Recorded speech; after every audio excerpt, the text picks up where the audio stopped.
Hey guys, it's your girl Anaya Monet. Yes, I am back. I told you guys I was going to be back to do this video. So here I am. Today we're going to be talking about how to prepare for a pop-up. Oh, my lip gloss. How to prepare for a pop-up, everything to look for, to prepare, all that good stuff, So let's get started. I wrote down pretty much everything that I want to talk about. Um,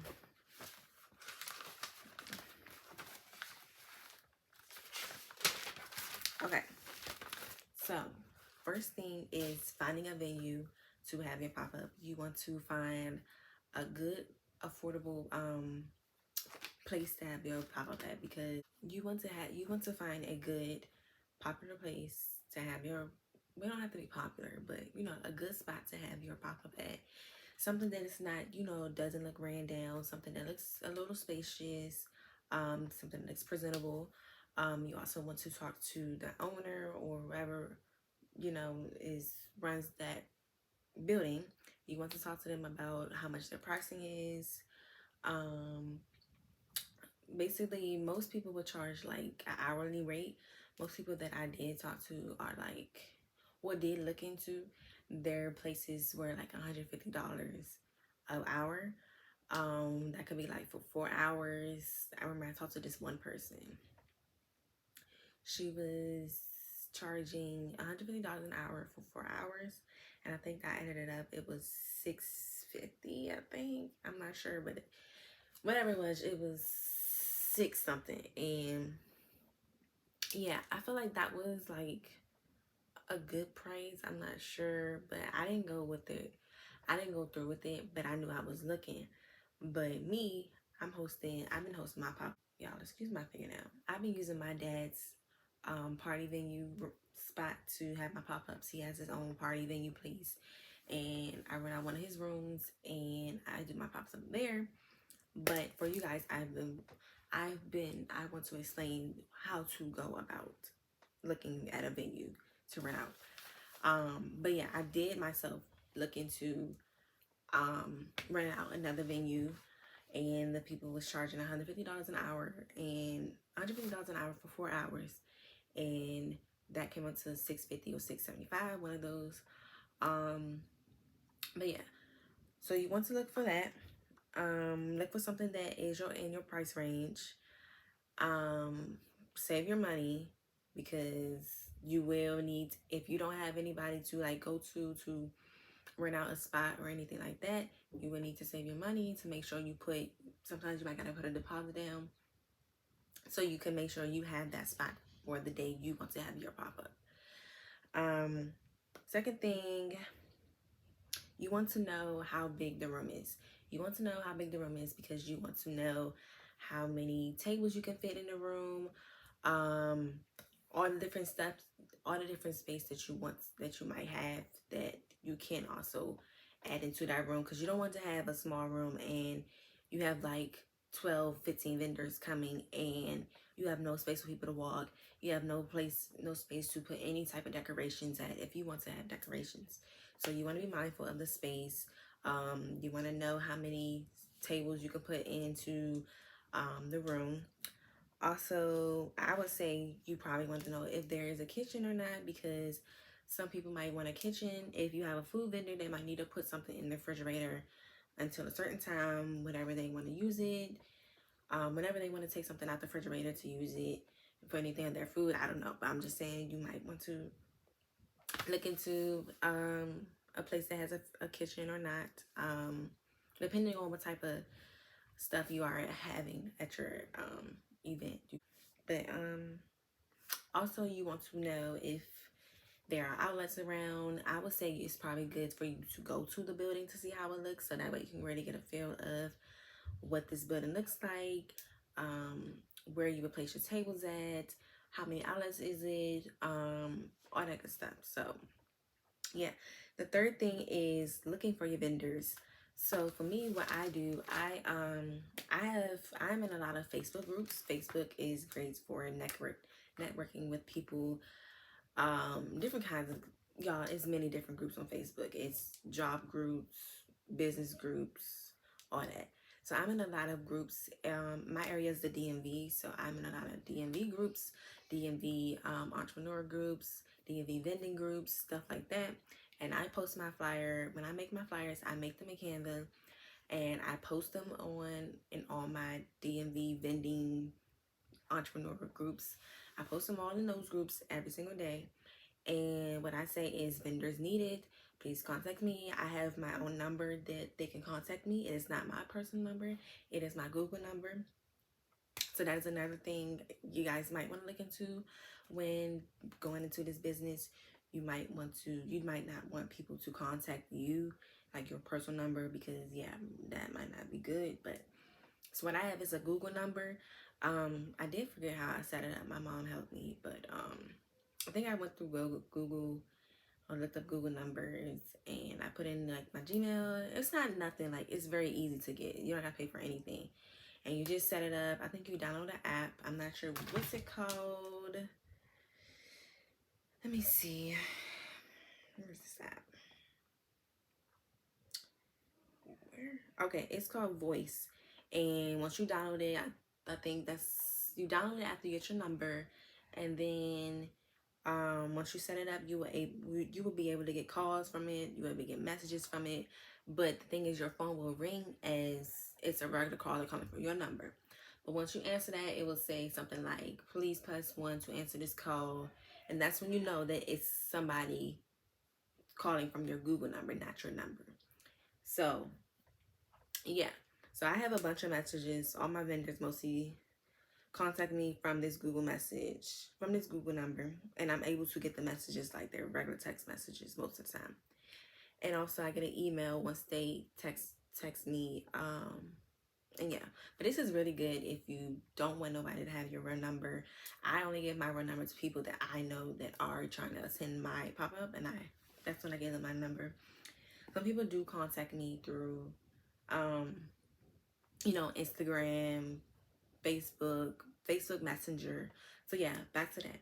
When I put my flyers into my Facebook groups, I sometimes will get messages from people inquiring about my pop-up, and that's when they will message me through Messenger, and we're able to text through there. So I have vendors contacting me through Messenger, Instagram, Google Voice, Google Text, whatever you want to call it. So yeah, there's different ways to have vendors contact you, but I automatically put my flyer up, and my flyer has my number. I'm gonna show you guys my, oh, maybe you shouldn't see my Google number. Where's this flyer? So this is my flyer right here. It's a Mother's Day pop-up, May 7th. But yeah, this is my next pop-up that I'm having. And this is my flyer that I post. I'm not showing the address or the phone number. Yeah.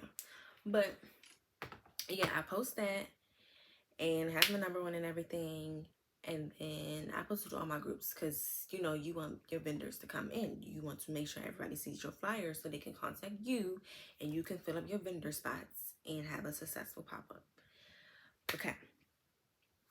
Also, don't go into this business thinking, well, don't go into it just for the money, because you never want to go into nothing just for the money, because that's just you automatically setting yourself up for failure because you're not wanting to learn. You just want it for the money. Listen, you're going to be stressed out if you're going here for the money, because you're not going to have patience talking to people. People not going to want to pay on the time that you want them to pay because they got all this other stuff. You have to be patient. Okay? So, I forgot what I was saying.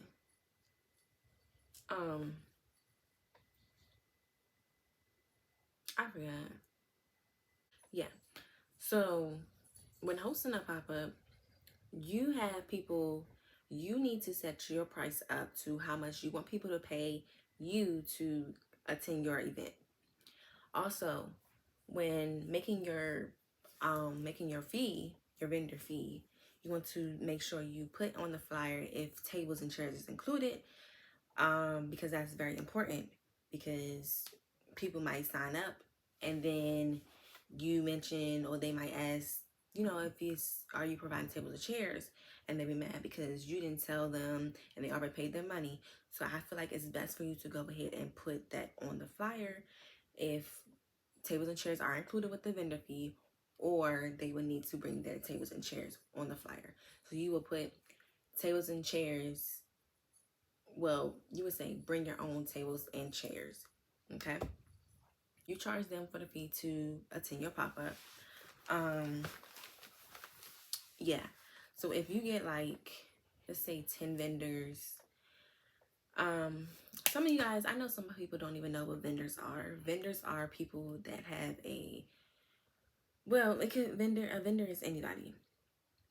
Someone that has a small business someone that has a small business and wants to get their business known will come to you to be a vendor because they're vending their stuff at your pop-up. That is basically what a vendor is. They're there to sell their stuff at your pop-up for them to gain more audience experience there at your pop-up. If your vendor fee is like $60 and you have 10 vendors, that is $600 that you made off of just by getting your vendors. Also, you can use that money to pay for your vendor, to pay for your venue. So yeah, but besides that, you would want to save that to make sure you're able to cover your the money for the venue, and then do whatever. But if you have your own business, I feel like people that have their own business should be ones that host their own pop-up, because you're like, what is the point of you doing a pop-up? What's the point of you hosting a pop-up if you don't really have experience of really selling your stuff at a pop-up? Like, you're not really getting the feel of what your vendors are doing. You're just there to host it. So if you host an event and you also sell your stuff there, you should be, you are also able to make sales there at your own pop-up too. But yeah, I just wanted to give you guys a little insight on how to start a pop-up, what to look for, what to charge a vendor fee, everything like that. Another thing, when you get vendors, you want to make sure your vendors are promoting your event, because if they don't, you would end up having nobody attend your event, and that's gonna make you look like, I don't know. I don't even know what to say, because I know that happened to me maybe twice. Well, no, I would say the one before last, that one was kind of like really, like, ain't nobody coming through. Like, it kind of made me feel really bad, because I'm just like, oh my God, what did I not do? I had probably like 8 vendors and nobody came through. Like, I felt bad because I want my vendors to make their vendor feedback. That's my main important thing, is I want my vendors to make their vendor feedback and to get some type of exposure. But nobody came through. But luckily, it didn't seem like nobody was mad. Everybody was still talking to each other. We was all buying from each other. I would make sure I was playing the good music to keep everybody entertained and everything like that. But yeah. My last one definitely made up for the one before that one, because I was just like, I can't have another pop-up that's like that, because I just felt so bad. So you definitely want to make sure your vendors are promoting your event, because if everybody promotes, everybody wins. So definitely make sure you're on your vendors for promoting the event. I would say make sure they are promoting daily on all their social medias. What I did the last time to promote my event, I also printed out a bunch of flyers and I posted around my neighborhood, walked around my neighborhood, put my flyer, wrapped that paper up, put that flyer on my neighbor's mailboxes. I walked around almost my whole neighborhood and put my flyers. You just have to be willing to, do the work. Hard work pays off. So I stepped out my comfort zone because at first I was just like, am I really about to go walk around my neighborhood to put out my flyers? Like, ain't nobody gonna come. But I just, put my pride aside and I just did it because it's like you never know what can happen. So I just did it. I don't think nobody came from my neighborhood, but I'm just saying, like, you just going out above and beyond just to make sure, you are doing your job promoting your event to make sure you have a successful pop-up. So yeah. Also, I would say you want to include no refunds on your flyer because say like something happened, or somebody feels like they don't want to do your you know, want to attend your pop-up no more, you cannot give them your money back because you have a no vendor fee. You have a no non-refundable fee. Also that means you're not losing out on money because you can use, like I said, you are using that money that they gave you to pay for your venue spot. So you have to make sure that you're not losing out on money if that person cancels on you. Also, even if it's for emergencies, we understand, like you understand, try to be understandable to the person that you understand the situation, but unfortunately you cannot give their money back because, sorry to say, like, it's not your problem. You just hope everything's okay with them, but on your side it's not your problem and you're not going to give them your money back. You're not going to give them their money back because that's messing up you. So you just have to be serious about yourself. And yeah, just make sure, because that's important, making sure having your refunds. You can have refunds available, but me, I'm not gonna have refunds available. um yeah, I'm just not gonna set myself up like that. So yeah. um Another thing, when the vendors send you the money, everything like that, you want to make sure you get their logo because you need to put their logo onto your flyer so you can advertise the flyer and everybody can see all the vendors that you have on your flyer that are going to be there. So you want to communicate with your vendors about the timing on what time to set up, what time to pack up, everything like that, what time you have to be out the building.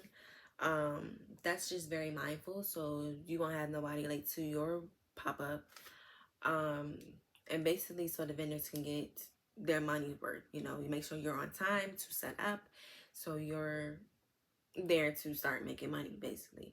Also, if you have to be out of the building at a certain time, you want to make sure you tell your vendors on what time to clean up so you all can make sure you are out of the building, and so you won't be charged an extra fee if you're not out of the building, out of the building at a certain time. So that's very important. You want to make sure you are on time to your own event because you don't want to be like me when I was late to my own event on my first time. I told my dad I was going to be there, what I tell him, at 12 o'clock, I think. I told him I was going to be there at 12 o'clock. Yeah, I didn't get there till 12:30. Most of my vendors was already there setting up. I was like, oh my goodness. Like, when I had got in the building, I had to just make my rounds, say hello to everybody, everything like that, make sure everybody was good. And then I had to bring in my stuff and hurry up and set up my table. So you want to just make sure you're on time for your own event. Make sure you are ready to start. Make sure you are ready. Make sure your table is already set up, everything like that. You pick which table you want to have. You pick a good spot to put your table at. And yeah. Another thing, if you are having vendors that are doing the same thing, I feel like it is good for you to organize your vendors, like where you want to put them at. You shouldn't want to put vendors that are doing the same thing right beside each other. To me, I feel like, they feel like they are in competition if they are right beside each other. I feel like it's good to spread them apart because, you could say you have a treat vendor over there, another treat vendor over there, you got a food vendor down there. They are just all over the place where people can just look all over, they're not just right there. So, yeah, I feel like it's good to organize where you want your vendors to be, like rip out a piece of paper, write down this person's business name, and assign their table. Basically, that's what you should do.